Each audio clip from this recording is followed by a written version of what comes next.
ang pagkahuli sa Ibong Adarna at ang unang pagkataksil kay Don Juan, saknong 162 hanggang 379. Saknong 162 hanggang 176, ang gantimpala ng karapat-dapat. Nagpatuloy si Don Juan sa kanyang paglalakbay hanggang sa tumambad sa kanya ang punong pagkaganda-ganda, isang punong ginto na kumikinang. Bago pa tuluyang mahumaling ang prinsipe sa nakikita, ay kanyang naalala ang bilin ng ermitanyo. Natanaw niya sa ibaba ang isang dampa kung saan niya matatagpuan ang ermitanyong binanggit ng leproso. Ibinahagi sa kanya ng ermitanyong ito ang mga kagamitang kakailanganin niya sa paghuli sa Adarna. Ang labaha, 7 dayap, at ang mahiwagang tali. Binilinan din siya ng ermitanyo na punuin ng tubig ang bangang ibibigay nito at ibuhos sa 2 bato na makikita niya sa ilalim ng puno. Saknong 177 hanggang 231, ang bunga ng pagpapakasakit. Tinungo na nga ni Don Juan ang puno ng Piedras Platas. Matyaga siyang naghintay sa pagdating ng ibon. Matapos ang mahabang paghintay, ay dumapo na nga ang pagod na ibon mula sa kanyang paglalakbay. Sinimulang umawit at magpalit ng balahibo ng 7 ulit ng Adarna. Upang hindi makatulog sa bawat pag-awit ng Adarna, ay sinusugatan ni Don Juan ang kanyang sarili gamit ang labaha at pinipigaan niya ito ng dayap ng 7 ulit din. Nang makatulog na ang Adarna, ay saka ito sinunggaban ni Don Juan at ginapos gamit ang mahiwagang tali. Bago lisanin ng puno, ay binuhos ni Don Juan ang tubig na laman ng banga sa 2 bato na nasa ilalim ng puno at kaagad bumalik ng buhay ang kanyang 2 kapatid.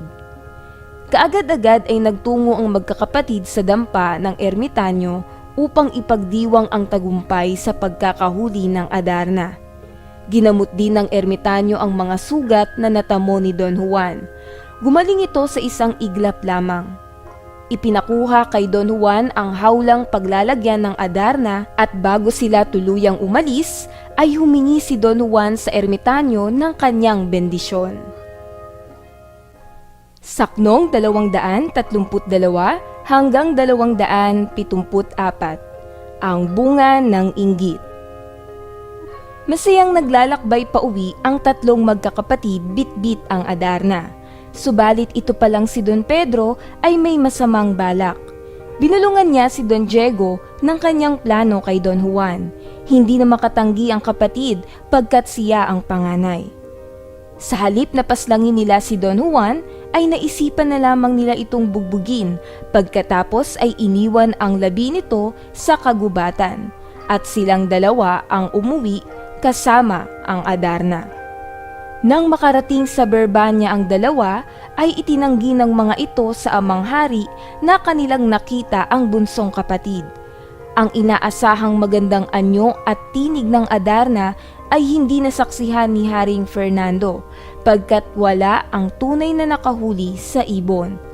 Lalo lamang lumala ang sakit ng amang hari dahil sa hindi pag-awit nito at ang pangit nitong anyo. Saknong 275 hanggang 317, ang dalangin ng bunsong anak sa gitna ng paghihirap. Nagising si Don Juan mula sa pagkakabugbog na nanghihina at maga ang buong katawan. Dumalangin siya sa mahal na birhen na kaawaan ang kanyang kalagayan. Hindi man niya lubos maisip ang ginawa ng kanyang mga kapatid sa kanya, ay dinalangin pa rin niya ang mga ito at mapatawad sa kanilang ginawa sa kanya.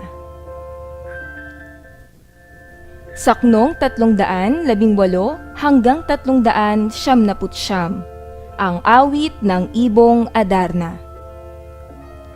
May matandang lalaking uugod-ugod na nakakita sa kalagayan ni Don Juan. Nagmagandang loob siyang gamutin ang mga sugat na natamo ng prinsipe. Anong himala nang humilom kaagad ang kanyang mga sugat? Malaking pasasalamat ang ibinigay ni Don Juan sa ginawa ng matanda. Nang makabawi na ng lakas si Don Juan, ay muli siyang naglakbay pabalik ng Berbania. Nang makauwi na nga si Don Juan sa kaharian, ay laking gulat na Don Pedro at Don Diego na buhay pa ang kanilang bunsong kapatid. Sa pag-uwi ni Don Juan ay nanumbalik na ang gandang taglay ng Adarna at nagsimula na rin itong umawit. Sa pag-awit ng Adarna ay isiniwalat nito ang lahat ng naganap sa paglalakbay ng tatlong magkakapatid mula sa pagkahuli sa kanya hanggang sa pagkataksil ng dalawa niyang anak kay Don Juan. Matinding galit ang naramdaman ng hari kina Don Pedro at Don Diego nang malaman niya ang buong katotohanan. Pinatawan niya ng kaparusahang palalayasin ang mga ito at tatanggalan ng karapatan. Subalit dahil sa pakiusap ni Don Juan ay hindi natuloy ang kaparusahan. At nagbigay naman ng babala ang hari na kung maulit ang nasabing pagtataksil ay kamatayan na ang magiging kaparusahan sa dalawa niyang anak.